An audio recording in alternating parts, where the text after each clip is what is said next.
Peace, everybody.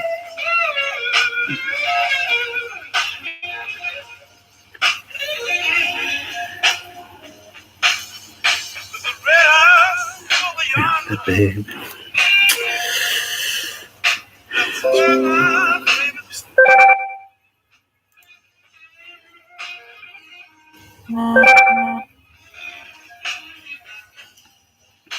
Where else will be under? My baby stay.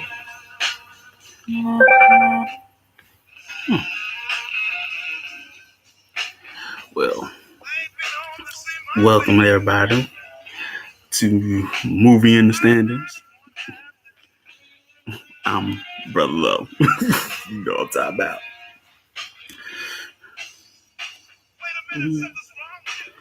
And we're going to be talking about Roots Part 4, right? And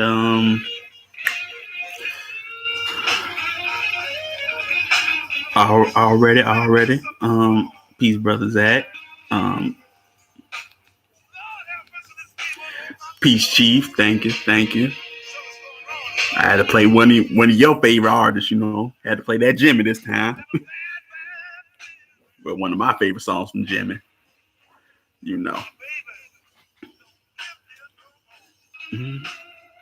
So, but we are talking about Part 4. And this was interesting, right? Because this one was hard up until the point it was the hardest to watch for me. Well, this is Part 4, so I like call this the good times part. This was good times, really. Maybe because of John Amos, but I mean this was the good times part. The opening song was just playing in my head as the first, as the start of Roots was going down, right? And let's just say that it's 1806, right? And it's 16 years later from Part 4, and kids is all grown. It's sweet 16 basically. She's 16 years old. That's another good a blues song. No, I think it was. She only 19 years old. With Muddy. Nah, that's what yeah, should be with Muddy. But you see that she's, playing with the cow, calling the cow Nisimitsu and whatnot. And she's miss talking about, she's misnaming the cow. I mean, not the cow, but the horse. Because, Kunta comes up and he's like, Nisimitsu means cow, not horse. So the horse ain't gonna answer no way. But one thing that he says, which is very interesting, is that Africa is the place and Mandinka is the talk. It's the talk and the people. I think nowadays we probably get that mixed up. Like Africa is the people, and that's not what it is. Africa is just a place, and you could say it's an imaginary place because it's not the original name of the land. It's the name of a conqueror, if you know the history. So it's not really the true name, but Mandinka is the talk and is the people, and I like how he says that, so sometimes, when we talk about certain countries in Africa, we're not really representing the talk of the people that live there, for example, I mean, let's go with a common one, Nigeria, and there's different tribes that live there. You got the Yoruba, you got the Igbo, you got those Kanambano up there in the north, and but it's talking to people. It's not Nigeria per se, but that's just an example, right? But you know, also we see Kizzy is in love with Noah, who if you watch, it's Cochise. He played Cochise, and he played in a lot of movies, man. He was Cochise in Cooley High. He was Joe Jackson and the Jacksons, the American Dream. That was a good one. What else he played in? Claudine. He was the son in Claudine. But I never knew his name, right? But yeah, and he plays Noah, and he goes to what it looks like he's going to ask for Kizzy's hand, right? And because he wants to marry Kizzy and whatnot, but he goes to talk to Kunta about that, but that ain't the real reason. And we go to a part where the master doctor, now they call him master doctor in this one, is talking to his overseer about he says that he has a covenant with his slaves. You know what covenant means. It's a promise or contract, things of that nature. And he says, I have a covenant with my slaves. They obey my laws and rules. They can live out their lives on this plantation. And if they don't, they'll be sold. Yeah, it was, but it's almost saying that it was in here. It's not what you think. I got that feeling as well.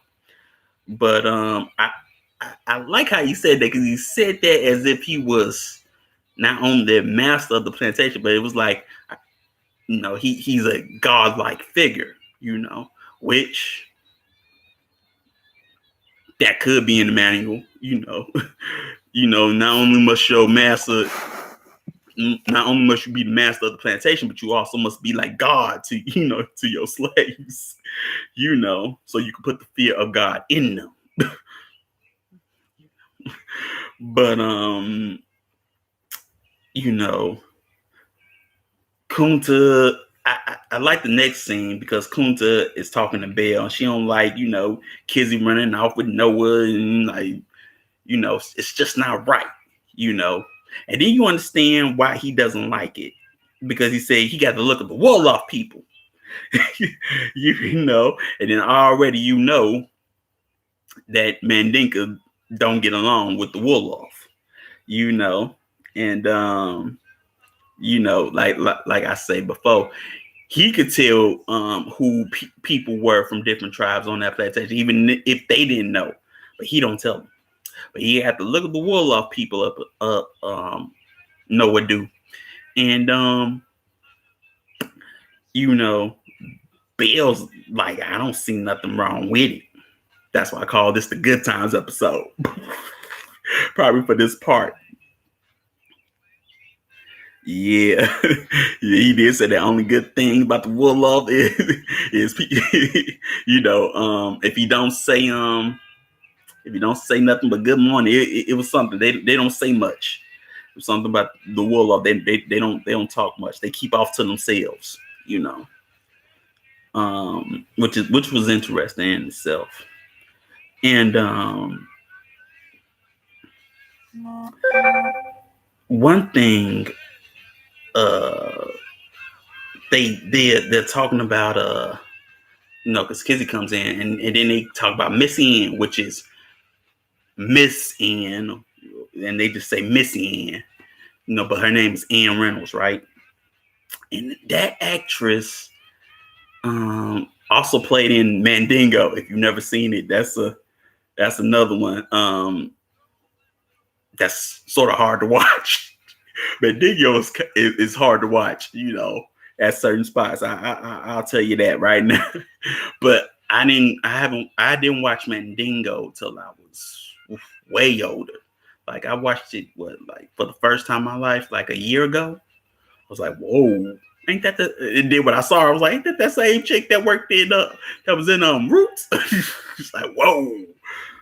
this is a new movie I've never seen before. This is a new experience. I don't know if I'm ready to go here, but that's that same actress. But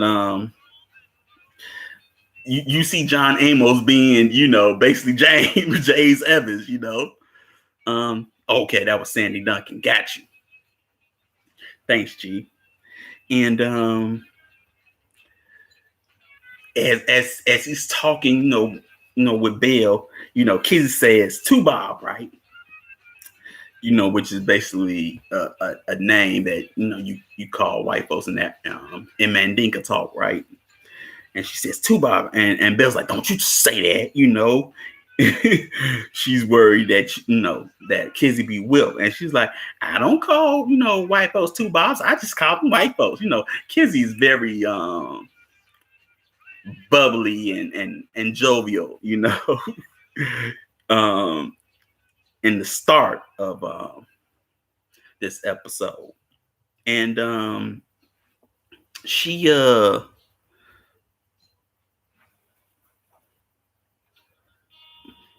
can't wait to see Missy Ann in a sense because that's her best friend, and Belle tries to explain, I guess, racism or had that racism talk with her, but she doesn't really say anything. How people, basically the talk is like, well, just because Missy Ann was your friend when you was a child don't mean that she's gonna be your friend now. You know what I'm saying? Because people change. It's sort of like when I was in elementary school, and every time Martin Luther King's birthday used to come around, they used to have that. They used to give you this sheet, and it would tell you about this talk that him and his mother had about his white friend. No, 3 generations of the plantation, and Liv began to look very different. Yeah, I would say they look very different in a sense. Even though, yeah, life. That's why I call, like I said, that's why I call it the good times episode, because it was very different. You see, Bill, she looked like old, but in a sense where she looks disheveled and she's been stressed. Same thing with Kunta. They look like highly stressed, like something's put a stress on their marriage or whatever. Whereas Kizzy, she just looks all bright and full of life and happy. Her parents look like they on their way out pretty much. But she tries to explain that, and then what's interesting, I see Kunta watch her try to explain it, and he don't say nothing. He just like, I'm over it. Why is she telling her like that ain't really how it's gonna go? But he don't say nothing. But it was interesting. And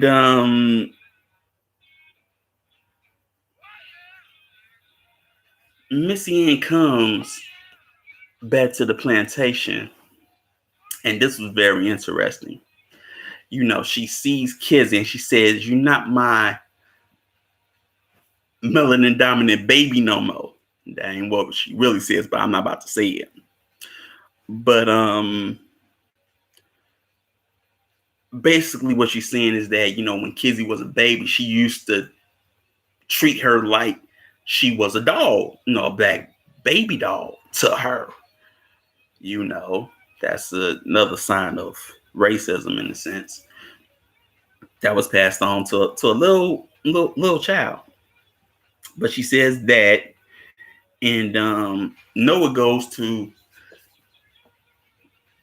Kunta, and he wants to know the average life expectancy for enslaved Africans at that time who were taken at birth was only about 25. Kizzy was a young teen at that time. So yeah, Chief, you if you made it past that age, you were old, and and if you lived past 60, you were ancient. And that's just life in general in a sense, because of the simple fact that people didn't live that long no way. Even if you were Even if you were of the dominant society, you didn't live that long. Life expectancy for women was short, you know. Um, but now you just see what the life expectancy was for a slave. You know, it's way less, you know, than it would be for someone of the dominant society, and they didn't live long as well either, you know. But yeah, you know, that's before modern medicine and everything else. You know, you got people dying of smallpox and cholera, you know. Well, in the antebellum South, for Caucasians, the average life expectancy was around 43. Exactly. See, you know, around 43, you are done. But just think about that. If you live that long, you are a novelty.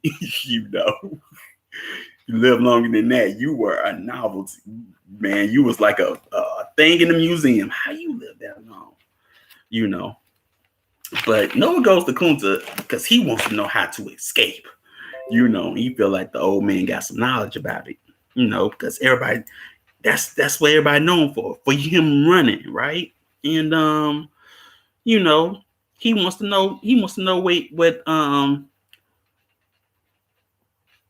what the old man could teach him pretty much. And then Kunta finally sees pretty much what Bell says about Noah, is that they got things in common about them. And then he sees it. They both want to run. He want to run. But his thing is that, you know, Noah doesn't know nothing about freedom because he's never been born free. He was born a slave, right? And as they're talk, we go to a scene where Kizzy's talking to Missy Ann, and Missy Ann's talking about how she's descended from a baron. You know, the Kizzy. And Kizzy's like, well, I'm descended. My daddy told me I was descended from a griot, and that's next to the chief. And that's very important indeed. And Missy Ann gives her a look like, well, Kizzy, I'm being serious. You know, she doesn't take, you know, Kizzy's lineage, so-called lineage, as something real. Like it's something that probably her daddy made up. But she's like, I'm being serious here. You know. And it's I like that scene because here they are both talking about lineages. And it's interesting how one sees the other and like that's fantasy. That's not you know relevant. Yeah, power move. Your culture is beneath me. Exactly. You know, like he recognized that spirit that was in still alive in him. Yeah, you know, and while that's going on, you know, Missy Ann is talking to, you know, Kizzy about, you know, she liking her fourth cousin or whatever. You know. And then we go back to Noah, and you know, Noah's like, you know, I can feel freedom in my bones. You know, it's like to me when he says that, it's like, well, I may not know what freedom is, but either it's my head or my ancestor that tells me that this ain't right and I gotta be free. That's how I saw that scene. And Kunta tries to talk him out of it, you know. And he's like, ain't nothing gonna stop Noah. You know, Noah's like, ain't nothing gonna stop me. I'm gonna get free. You know what I'm talking about? And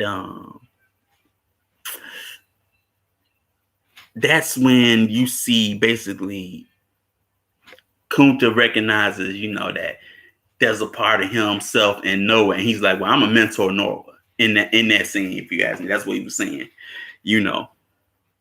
But then we go back and you see Kizzy making a promise on the Bible that she won't tell a soul about the love letter that Ann got and things of that nature, you know, which, you know, oaths and things of that nature are sacred. You know, you just don't give that to somebody. But you see how this is not really taken seriously, what pulled Kunta in was when Noah said he could come back and get Kizzy. That was a righteous, true father um, will want to hear. He saw that the value that Noah presented for his child too. I would say that too, Chi, because he wasn't um, not trying to get free for him. For himself, he was like, I'm gonna take, I'm gonna take my wife, I'm gonna get my wife free too, But yeah, I will say that. My name is Precious. Peace.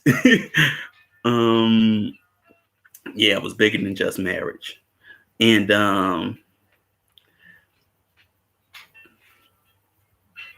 in that scene, you see Kizzy reading, and then the Master Doctor Reynolds comes in, and greetings, Emma Arlene, and Missy Ann says that they trying to play a trick on Mammy Belle, which is Belle. And one thing that Dr. Reynolds says is that Mammy Belle is as true as a woman as the Lord God draws Belle. But then I was like, wait a minute, how do you know? She's as true a woman. What you trying to say? That just stuck out for me. I'm like, hold on. How do you know? There's something that this story, no, this TV series ain't telling. But yeah, that was subtle, but that was there. I was like, hold on, son. No, wouldn't it be fine if things were different and you could stay here and we could marry and raise young just to be strong and happy we be. And Noah just scoffed. Yeah. He was like, he don't want to stay. That was one thing, man. Noah did not want to stay. Noah was like, I am running. And we see also Tom Moore. I explained this in my Origins of Islam's class, how the last name Moore, is for the Moorish people, Moore, Moreno, Muir, Muir, Moore, Mohr, and here you have Moore, Moore, which to me probably said that he was probably an Irishman with a last name like that. Probably, he's probably descended from Ireland with a last name like that, or British, either or. It depends on how you spell it. If it was probably Irish, it would probably be Muir. But if he's of English descent, then it would be probably Moore. But we see him, and he's talking about the Amistad insurrection, by Joseph Sinkay or Simbe, and he sees Kizzy, but now we talking about what Chief's talking about is Noah is running that day, and he's trying to spend as much time as he can with Kizzy before he gone. But Kizzy gonna help him. Now we don't know how she's helping him, but she's gonna help him. She believes in him and whatnot, and she gonna make sure that he's all right. And so Toby and Kizzy, they go to take off a filly horse to Tom Moore was trash to them in the movie. He emphasized his last name so the audience would catch the connection. He may have even been black. Yes, Chief. That was one thing. If you see Tom Moore have a conversation with Master Doctor, you see Master Doctor, he's refined and polished up, and he looks at Tom Moore like this gutter snipe. I should use old English terms. This gutter snipe here, this peon, this peon, male trash, whatever they would say. How dare he, blow his nose in front of the good Reverend Doctor, whatever.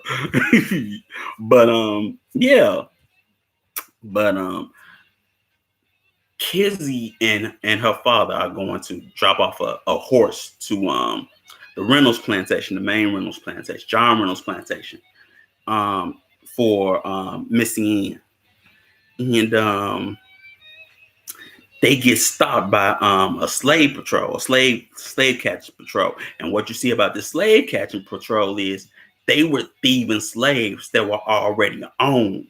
That was interesting. But I mean, it did happen, just like getting getting free slaves drunk and then selling them back down south. Ain't that 12 years a slave? That really did happen though. But it is what it is, but they get stopped, and like I say, they find out that these slave catchers are also stealing already owned slaves, right? Shalom, Sister Kashia. And because one of the slaves like, I ain't no runaway. They take me from the plantation or whatnot. My master, Master Greaves, Tell my master they trying to take me, away down south. It's interesting in this point where Virginia, for us, is probably the South, but down south like Carolinas and Georgia and things like that's the South, and you did not want to go there. Apparently, like it was rough, But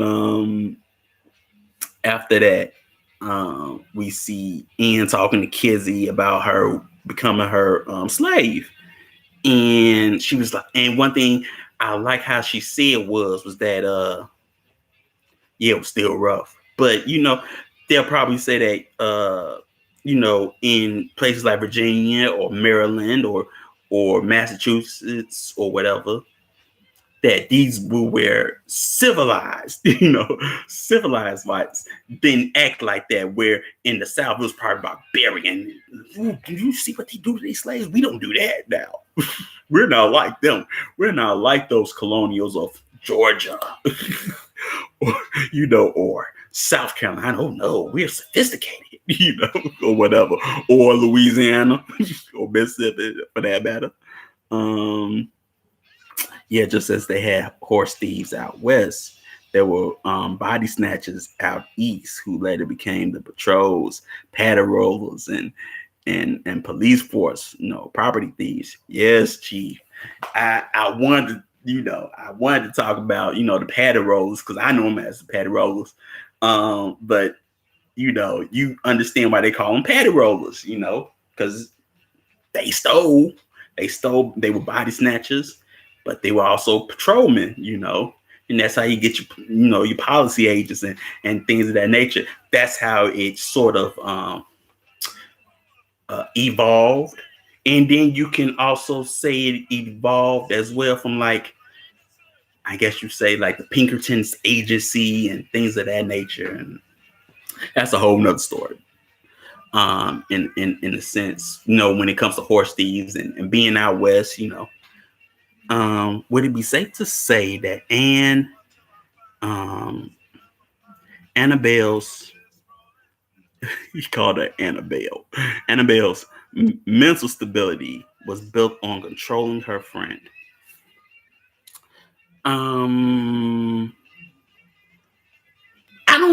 I can't say that. And the only reason why I can't say that is because I think her mental stability was built on the culture that she was brought up in. And the reason why I'll say that is because when she talks to, Kizzy, she says, and it'll be legal, and she talks about how, owning a slave is natural order of things. It's natural way of things. Just like, it's natural for the white man to dominate the black man. She says that. And it's natural for men to be smarter than women, you could tell in that moment that she's already indoctrinated in the culture of her own, of her own people at that time. And she was in control, but as I would say, as a female of that culture, that's where her control went. I think. Well, one thing, if you see, Miss, Sandy Duncan's in her role, she's always represented, at least in Mandingo and in this one, like that m- mistress arm of the dominant society, not the modern word for well, the modern terms for mistress, but the woman of the house. She's always, she played those roles in these type of movies, and you see how their personality and things of that nature, and how and what control that she has and what she does. Like in Mandingo, she uses that leverage to say, okay, now you gonna, tell Kid Norton, you gonna give me that D, and you ain't gonna tell nobody. Or I'm gonna tell Master that, that you raped me, but you gonna give me what I want. It's like that. All oppressors build their stability on the power dynamic between them and everything and everyone around them. The status quo was her validation of cruelty. Yes, yes, G. I will say that. I would definitely say that. The status quo was her validation for cruelty, and she sort of makes it known. You know what I'm saying? In things of that nature. Because Kizzy says what? Kizzy says something, and she's like, Kizzy, you say that again, I have you with, but you didn't know that. See, you my friend. If you weren't my friend, it'll be different. But Noah gets caught. You know, but they found out that Noah had a traveling pass, right? And they found out it was Kizzy that forged the traveling pass. Yeah, it was about the abolitionists. And she was like, those are, bad people and things of that nature. Or whatever. They're evil. It's sort of like I guess the people that wrote this at the time they was trying to probably tie in maybe the alt right of the day, or of that day, or how they would see things. The abolitionists are evil, up in the north. That wasn't Sandy Duncan playing Blanche. It wasn't. I mean, nigga, right? I hope you not seeing people looking like. Yes, I am. I'm saying that because I swear I thought that was the same actress. I was like, oh, that's the same actress. It's not. Well, I will say that. Yes, I thought, ooh, well, I'm sorry. I really thought that was the same actress. They had the same voice. They looked yeah. They look the same. Hey, I'm wrong. I'm wrong. That ain't the same actress, but I really thought it was the same actress. I really did. But it's this. I'm not from that time era, so yeah, they probably do look alike to me. That was Susan. Thank you, Chief. They look. Hey, well, Susan George and Sid Duncan look alike to me. Now you gonna make me go back and like, yeah. But I thought they were the same actress. I really did. but I'm wrong. I'm sorry. Correct myself. But they find out that Kizzy forged the document, right? And here comes Master Doctor with this speech on how we are members of a family, and we have to keep these rules, and he says, basically that Kids is gonna be sold off as well as Noah. Noah's gonna be sold off as well. And you have Belle like, don't sell my baby, don't sell my baby. She crying and she's like, 40 years. I've given you 40 years. It's like some people that they like to say now, it's like some people at their jobs talk about how many years they stayed on the job, and then they up and get fired or something, but that's how she's like, she's like, I'm giving you 40 years, I'm giving you 40 years, master. And then, Kunta's like, well, you can sell all of us off. You can sell, we'll go with her.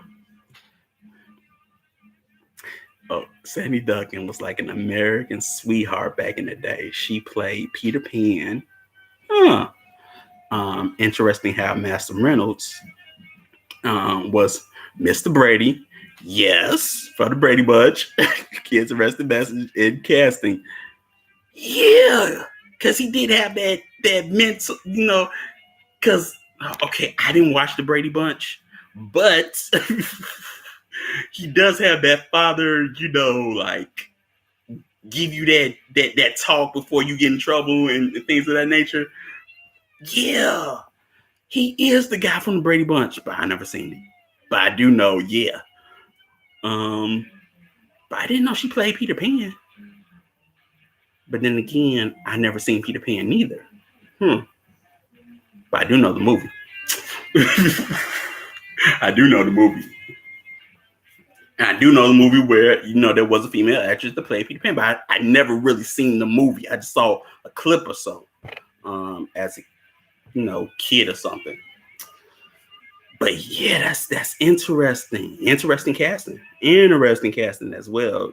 Give thanks, Chief, for that one. And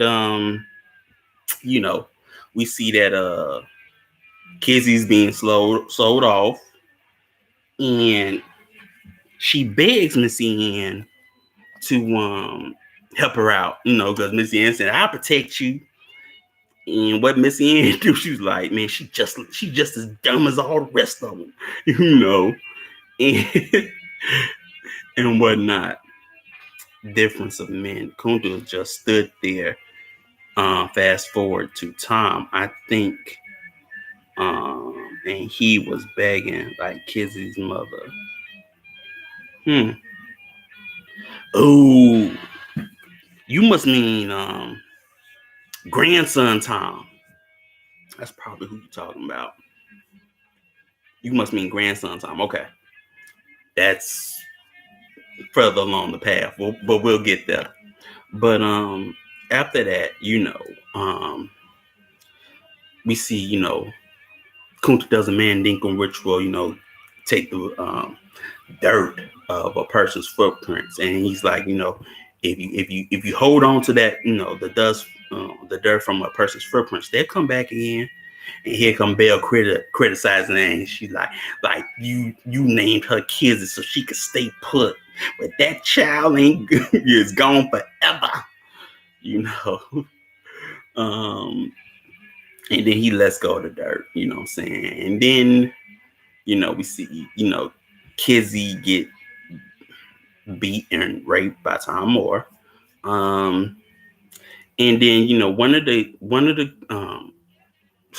female slaves, which I thought had an interesting name. Her name was dang,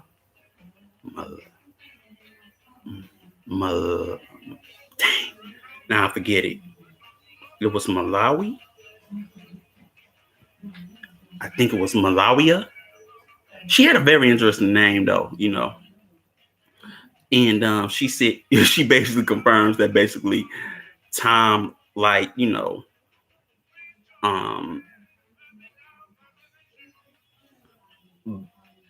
black, well, Melanor rich girls, and I don't mean women, you know. So we already know that he's a pedophile, and you know, she gives Kizzy the rundown on him. He feels like you gotta deserve what you get, and things of that nature. And he you see Kizzy's like, when I have a child, it's gonna be a boy, and he gonna avenge me. Pretty much, that's what she says. Um, uh, that was rough when Bell just robbed the spirit out of Kunta. He let the dirt go, like letting the spirit of his people go. I would say that. Like he just stopped. He just stopped. You know, um, which this has happened to her before, but at the same time, I sometimes want to criticize Bill in the sense that she allowed her daughter to hang around Missy Ann, you know, and she knew that Kizzy could write and she could read, but she allowed her kid to be around, that white girl, and have her think a certain way. But I mean, semantics, it's like I say, it's a lot to think on in this episode. I was still going through it in my head on so many things that happened in this episode. But it's 18 years later, 1824, and they are in Cashwell County, North Carolina. And we see Sam, who's played by Richard Roundtree, another good actor. And he got an eye on kids already. They come in, he looking at her. And if it's 18 years later, that means that Kizzy should be if it's 18 years, she was 16. Yeah, she should be 34. She's 34. And we see that George, or as we know him as, later on, Chicken George, he's 18, you know what I'm saying? And Kizzy's a little bit, like surly and whatnot. And we see, George talking bad about Kunta, like, I ain't gonna be like that African, running and getting my foot chopped off and limping. And she's like, boy, don't you sass my daddy out, And she like, you gonna do what I say. We can already see the single motherhood taking place on the plantation. That's why I say this is a good time episode. You got this 18-year-old guy, and he thinks a certain way, and then all of a sudden, here comes his mom, like, don't you sass my dad, you gonna do what I say, don't worry about Massimo and all that whatnot.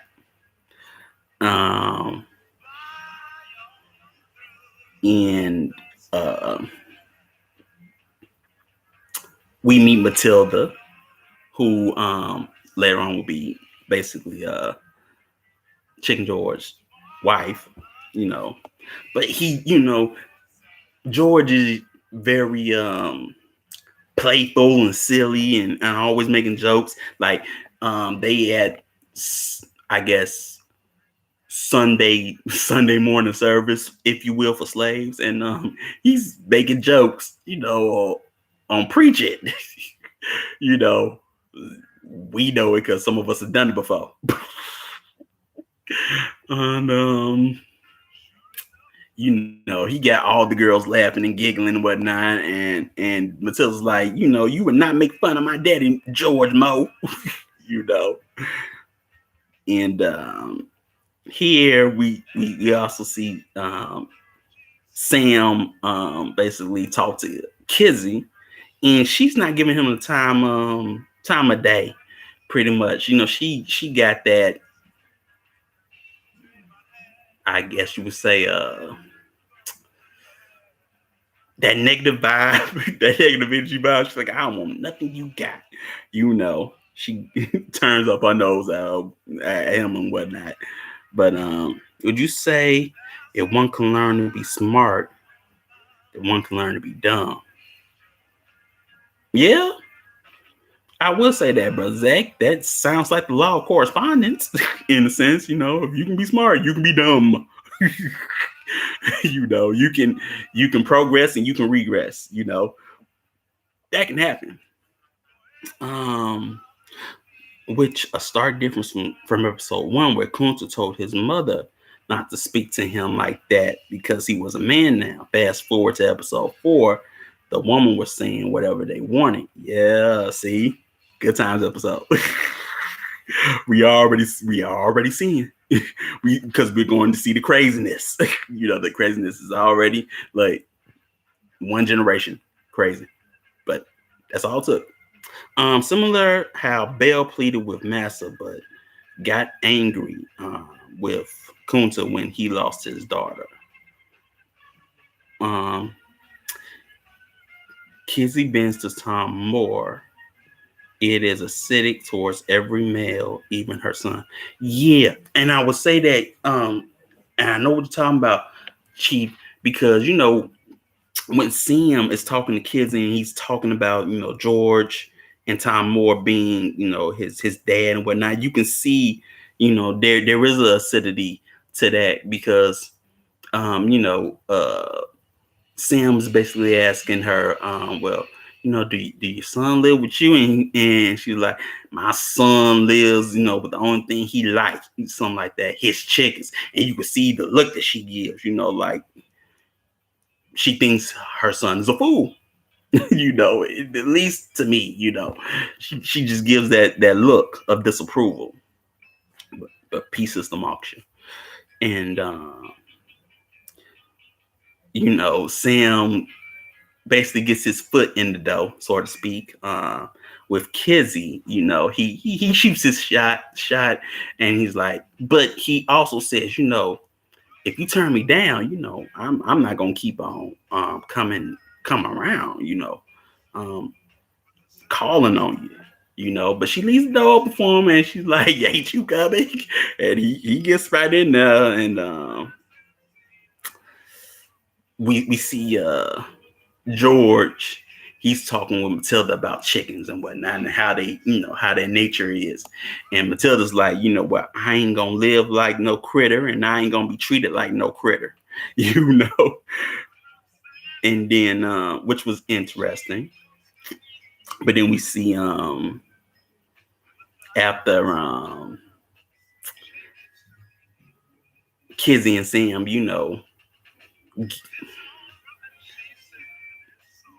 basically after Kizzy and Sam, couple. I'll just say it like that. After they couple, she says, "My name's Kizzy Kente. What's your real name?" And he's like, "No, what you talking about? I don't know."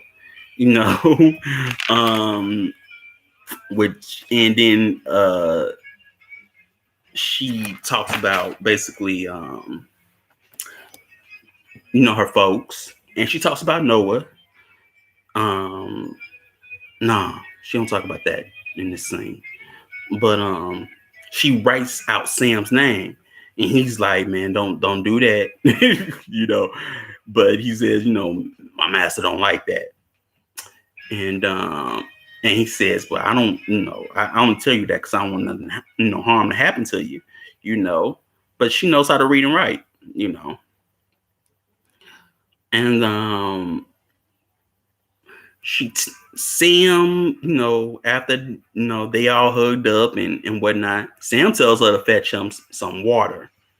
She fetches him some water, right? And she throws it on him. And then she says, if you want something from me, you don't tell me fetch. You want something, you ask, because I'd be glad to give it to you. But I slave enough in my life without being a slave to you. Oh, Sam, not Tom. It's all right. It's all right, brother Zach. Um, It's all right, bro. You good. But yeah, she threw that water on him. But he's like, he was like, can, he what he says, can you come here, please? And they come and they kiss, whatnot. Shalom's was the manera, you know. But it was interesting how she just threw that water on him just because he told her to fetch him some water. Which, like I say, you already see the craziness already inside of her. Like Chief said, she got that acidic bitterness towards um, males or men because of Tom Moore and whatnot. And you also see now that she's, basically shacking up with a guy.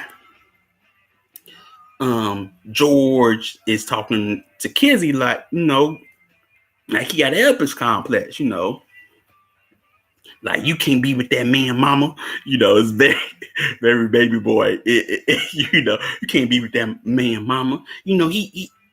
I know about you, Sam. I know your reputation. You've seen a lot of women, and Sam, it's like, you know, your son probably is right about me. I've seen a lot of women. You know what I'm saying? I've been with a lot of women, but you know, the difference is that he says, um, I don't feel alone when I'm with you. You know, and he wants to marry Kizzy, but she got to think about it. you know. But even George probably say he's probably a good man, mama. Probably a good man if you want to marry you. And but the thing is that even though Sam asked to marry Kizzy, his master has to buy her. So he has to plead with his master to buy this woman. But so after that, we see Tom Moore and Sam's master talking with Tom's wife, and then Tom is like, you want to try out my slave's role? He's he's pimping his slave females, but it's not it's not what we think pimping is at this point. But he's basically pimping them out, and we see he goes to Kizzy that night, and they couple together. But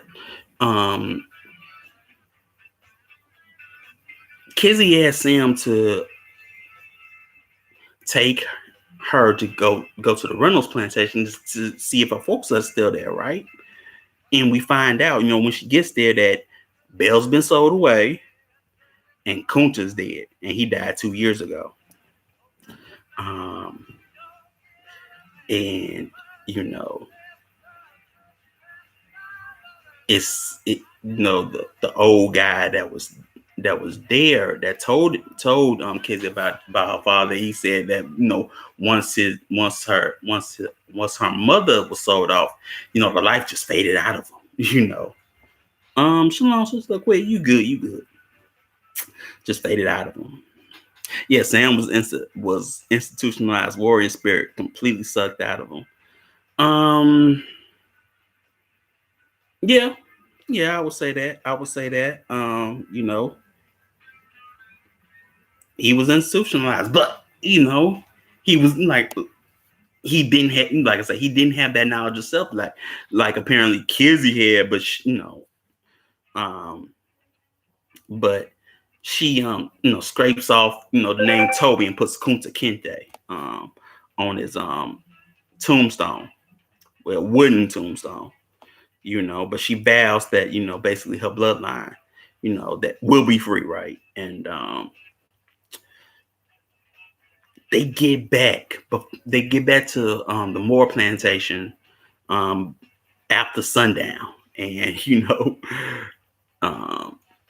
Sam's master's mad, And he's like, I may not buy that, that woman you want and things of that nature. I may take everything that. And he's like, please, master, please. And he's begging on his knees, to his master. And Kizzy sees this. She sees this in front of her. And they get back to, he stands up. He's like, man, he's mighty fine, but I need to get these horses turned in, But Kizzy says that she's not going to marry him when he gets back to his house, and and just says that they're not different, they are different and they want different things, and that she's sorry. And then, but Sam feels like you think you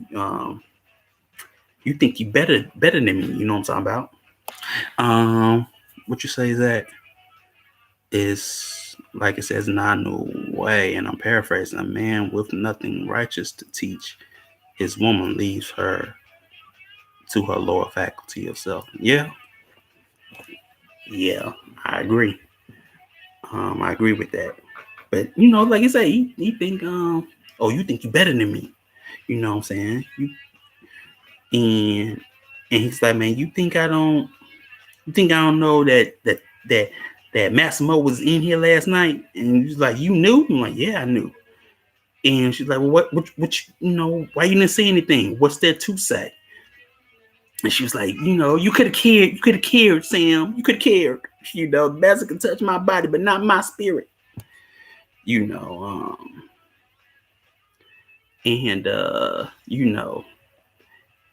he leaves, but he says, I got dreams too, Kizzy. My dreams just not as big as yours. You know what I'm saying? And she's like, well, I hope they come true for you, Sam. And then it's the next day, and Sam and his master leave, and we find out that George is the main trainer for cockfighting, for the roosters that Tom Moore has. Sam knew no other way. She judged him harshly. She got she got on her knees in her own way. They both were property. She was just in denial. I'm glad you said that, Chief, because I was just so confused. I was like, because I was like, is this a whole lineage thing? Maybe because she comes from this whole lineage, African lineage, and is that why she was like that? But then that part and what you said right now, that's what made me confused. I was like, well, you doing the same thing, and how you gonna judge him? You know what I'm saying? The difference is I ain't gonna say what I want to say. But the difference is, he's just on his knees begging. He ain't on his knees, But yeah, she just I didn't know if she was judging him harshly, if it was right, if it was wrong. That part was really was really on my mind. Who was right, who was wrong. You know what I'm saying? Because they both are property. You know what I'm saying? And even though you have knowledge of self, or you have that pride in knowledge of self, you know what I'm saying? I wanted to say, well, then look at your son, look at your son, and things of that nature. Yeah, sure. If that was the case, she would have been fine with George killing Moore, or she would have slit her throat before she left herself to be violated. Why didn't she attempt to run? Exactly, Chief. I mean, she comes from a running lineage, runners in blood, but she didn't run. She stayed, but that is true. Her anger dissipated, and she wanted to have her son be the avenger, but then she was just satisfied with him living, you know. So in hindsight, what would you say should have happened in that situation? It it was that unrealistic. I'm angry because you didn't protect us during slavery rhetoric. Yeah, that was another thing. I'm angry because you didn't protect me during slavery. And you want to say, it's slavery. No one is safe. I can't even protect myself. How I'm going to protect you? It's like what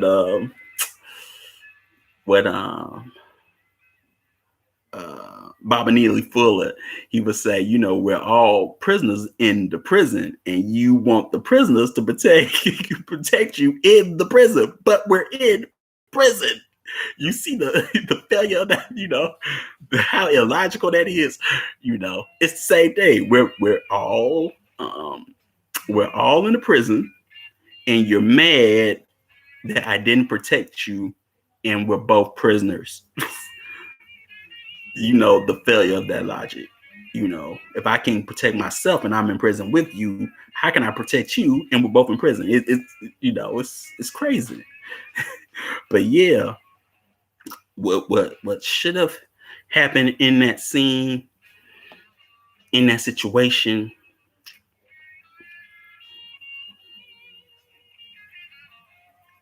this was a misuse of judgment, I would say, in that scene. Um, like you said, she judged him harshly. You know what I'm saying? Um, because at the same time, you gotta understand, he has to beg somebody to buy her. You know what I'm saying? We don't know how many slaves on his master plantation, or if he wants to buy a dang on slave. You know what I'm saying? But he begged him. He didn't have to. In that sense. Um, but he wanted her. And mind you, didn't no other guy want Kizzy, but he wanted her. But I mean, hey. Um, but as they leave, and Chicken George comes up to see his mama, and is like, why you ain't going with him, mama? And she was like, well, Sam wasn't like us, so he didn't have dreams that were of his own, where he, you know, so he didn't have a dream of where he ought to be going, you know, which I don't know, was probably an excuse for her to stay in single motherhood. I don't know. Like I said, this the craziness, man, the craziness in this episode, right? But you see that, she let go of a guy and said, "Oh, he ain't like us."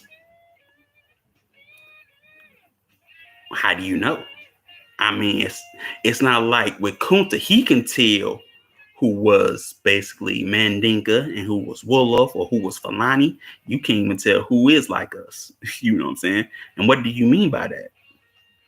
You know, I felt like Brother Zach would say, well, "What do you mean?" Like Brother Zach would ask that question. What do you mean by that? What are you trying to say? Who told you that? So,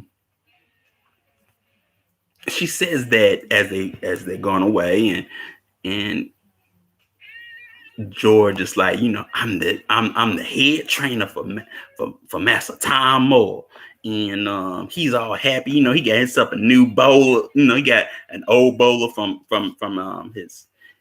his mentor, or his teacher. I won't say mentor, but his teacher. And he got a the nice fat feather in the, on the bowler. Red and black feather. And she like, don't you believe everything Tom, Master tell you? And you like, Mama, come home. Man, Master like a daddy to me.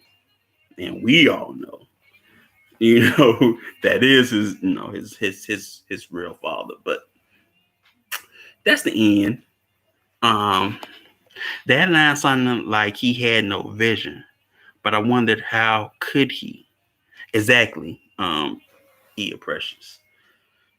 He was not like, he had no dream of where he ought to be.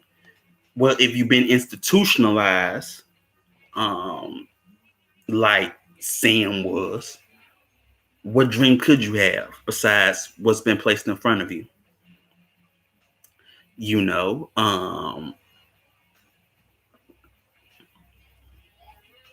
basically, what could he have done? What dream could he have made besides running and getting free and going up north? And even that, you know,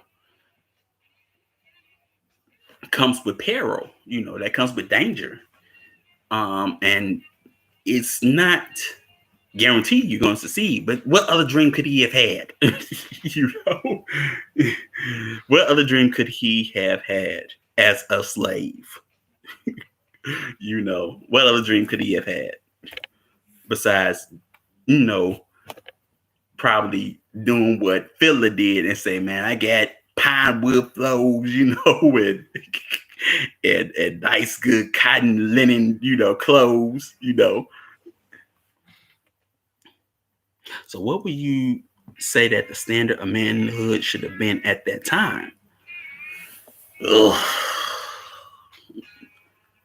The standard of manhood, what should the standard of manhood been at that time?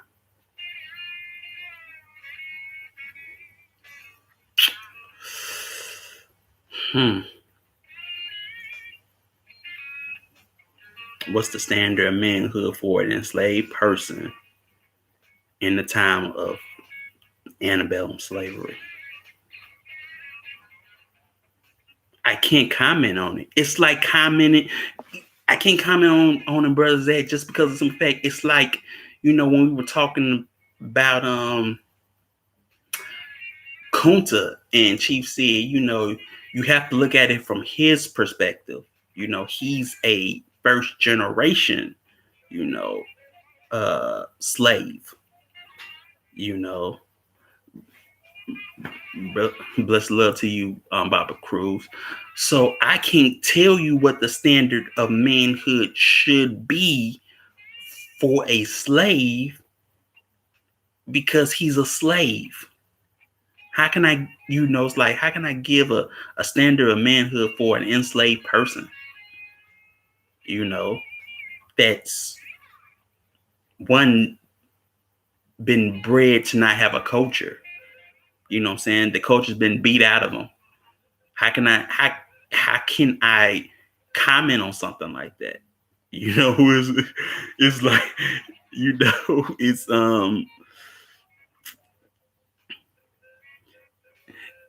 good question, Akizat, because you shouldn't stay, but if you run, how do you take everyone with you if you run towards freedom? Yeah, I feel you on that.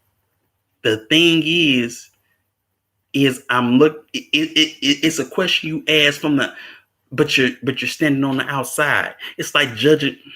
It's like me judging my dang on ancestors about, well, why you stayed a slave? you know, they probably tell me, what do you know about it? You don't know nothing about it. What do you really know about them times? About about what you see on TV? Can you really judge me about what my choice? I don't know. Well, what's your standard of manhood? What do you think your standard of manhood should be as a slave? you know here I am judging what a standard of manhood should be in slavery, and then I have to think, I'm only asking because Sam would have been a man then, and my assessment that he was institutionalized was wrong.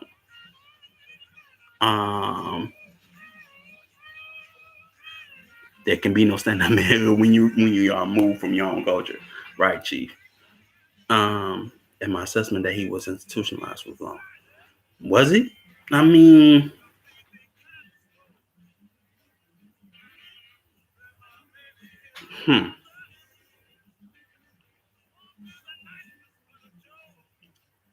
I will say, in a sense, Brother Zach, you're right. because of the simple fact he's not institutionalized like Fiddler was. If you use that dynamic, because asking somebody to buy a slave, to marry, you know, he's not thinking about himself. Whereas before he thought about himself, like I say, he had many women. He never thought about those things. Now he's actually thinking about marrying, what I'm saying, and having companionship and things of that nature. Maybe in that sense where he's not, really thinking about himself and whatnot, and about me, and I'm too old. He's still young in that sense where, you know, he wants something out of this life, and he wants the woman. You know what I'm saying? In that sense, you know, and apparently, just no ordinary woman would do for him, in a sense, you know. But I don't know. Interesting though. In that sense, Um, but yeah, he would have been a man. I mean, he was a driver like Kunta was. And apparently, technically, he worked his way up the corporate ladder, and became a driver, which seems to be the best job at a slave could have. Hmm. I would say it probably depends on the wealth of the family that you work on, that you probably work under. So apparently, his master was pretty well off. Um, but yeah, you could say he worked his way up the corporate ladder, and he had some pull to put Kizzy in the big house. you know, you be like, nah, you ain't gonna be no Phil Hen no more. You gonna be in the big house, girl. That's because your man got connects. I'll just say it like that. So you're gonna have to act a certain way, you know what I'm saying? you know, um, which, yeah, he did work his way up the slave job ladder. But I don't know if that was the best job, you know. Um, I don't know if that was the best job to have.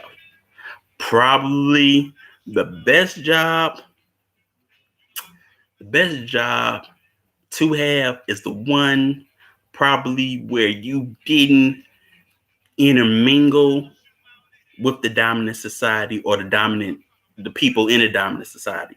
So I would say that you could say that the people would say, working in the bakehouse was, the the best job a slave could have, right?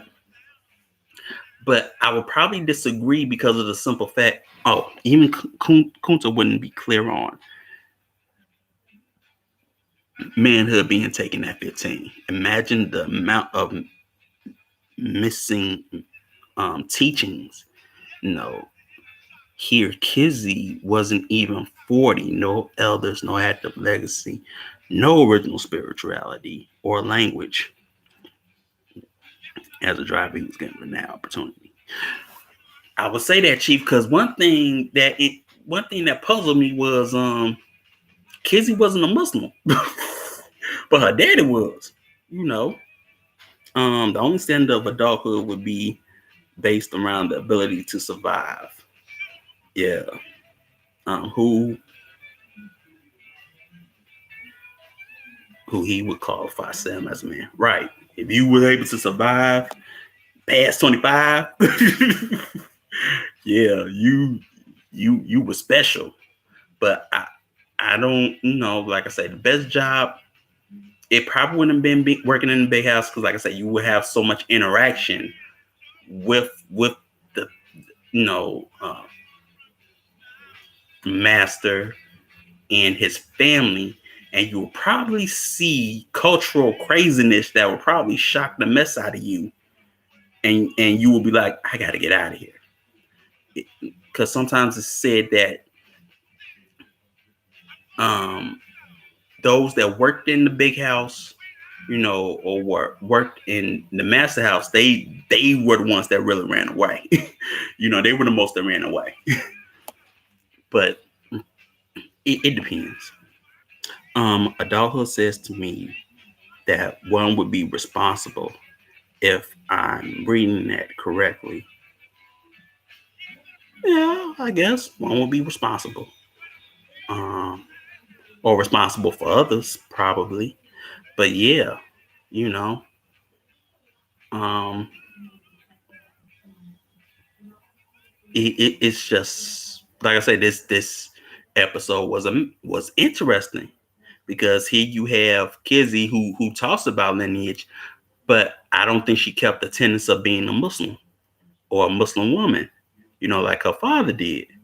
She believed in Jesus, you know, swearing on the Bible, things of that nature. But I mean, like I say, this episode, like I said, this is the good times episode. So you see a lot of craziness and a lot of things that happen, and it's just wow, which when Sam was pleading for Kizzy would make him an adult. Yeah, because at the same time, you can say he don't really have to. He doesn't have to plead, you know, because there's women on his plantation. He just don't want them.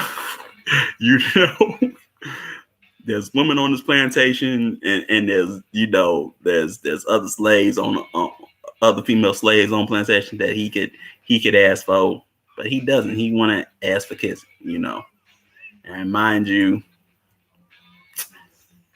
she's 34, but she survived. You know what I'm saying? She survived to be 34. But, you know, it's interesting how she says she's going to have more children with this guy, but she doesn't have more children. No, I don't think, no. She just has that one son.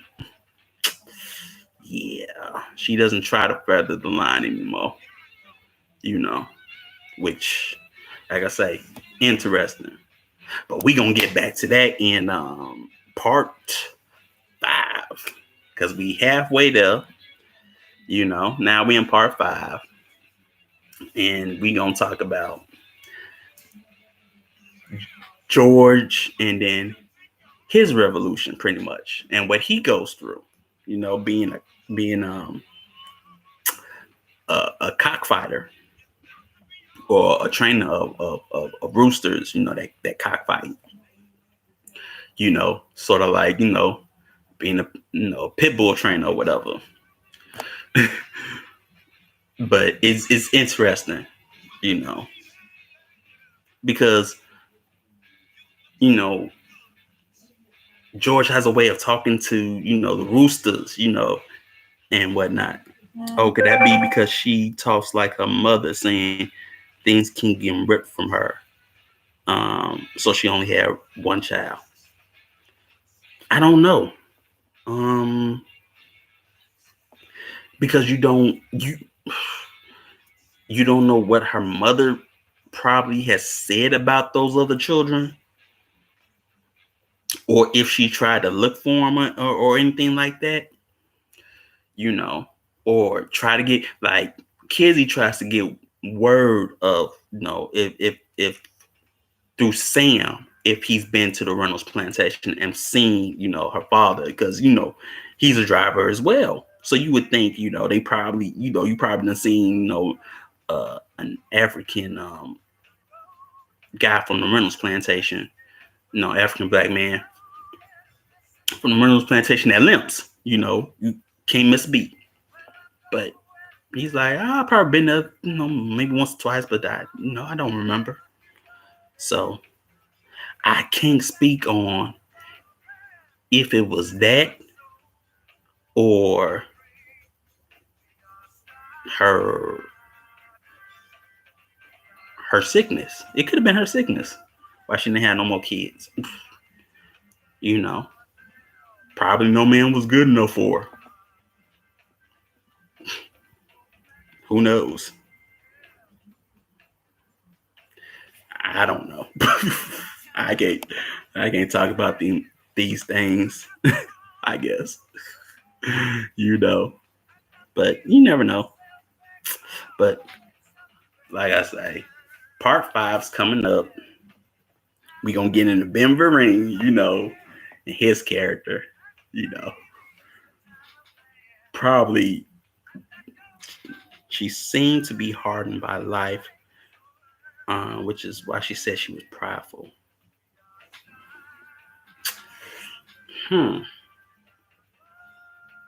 I don't think it was the hardening of life that made her prideful.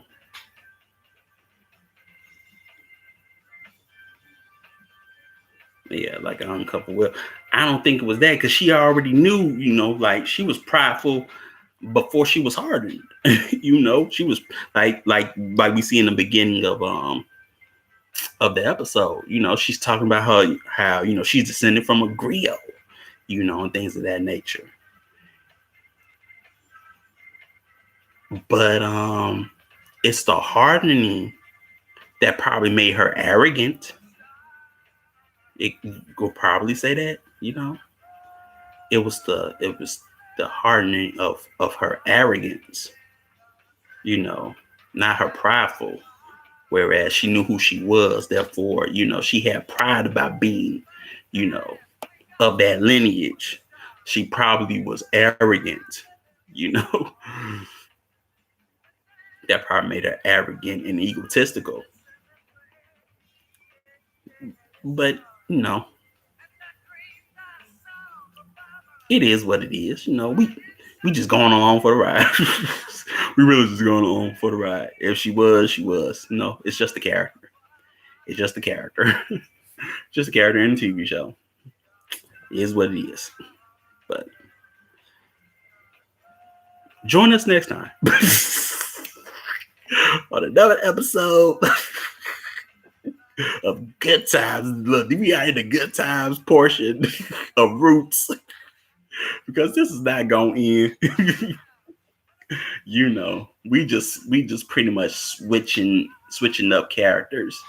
And we gonna get into some Ben Vereen, which like Ben Vereen played, Chicken George to death.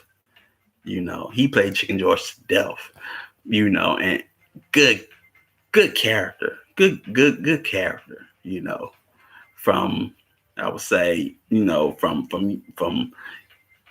youth to old age. I've always liked Chicken George, but it is what it is. But I want to give thanks to everybody for showing up, showing out, and for questions and clarifications. Because sometimes I don't know everything, and sometimes I might look to y'all to, give me some answers. You know what I'm talking about, and I give thanks for that, because we're all on the journey and we just going along for the ride and just talking about these movies, and the hidden aspects in these movies. Because of the simple fact that I was thinking about it, how Chief was talking about, how there's coded messages in cartoon shows, and then I was like, you know what?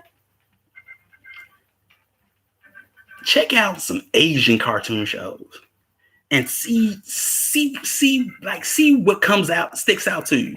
Like that's what's interesting to me right now. Cause I never, I didn't grow up in, China or Japan. And their cartoon shows are very interesting. They tell a lot. They tell a whole lot in a sense. You can sort of get, it's interesting. But interesting. When you're not watching Transformers, G.I. Joe, He-Man, Thundar the Barbarian, Conan, Gargoyles. Gargoyles. I love Gargoyles. And Transformers. If it's gonna be a Transformers, because I was sort of too young for the original, but Beast Wars, yeah, that was mine. Transformers, Beast Wars, but Gargoyles with Keith David, man, bro, you know they are good. They are really good. But they can be really long. They can be really long. Like you really, more than one season, so it's hard to get into them. I'm breaking them down, um, especially if they ongoing. But yeah, man. So I give thanks for everybody, and we will be back next strong, and we will be talking about part 5. you know, and enjoy the rest of your strong, everybody. Enjoy the rest of the evening or night, and we'll be back at it. So give thanks and peace.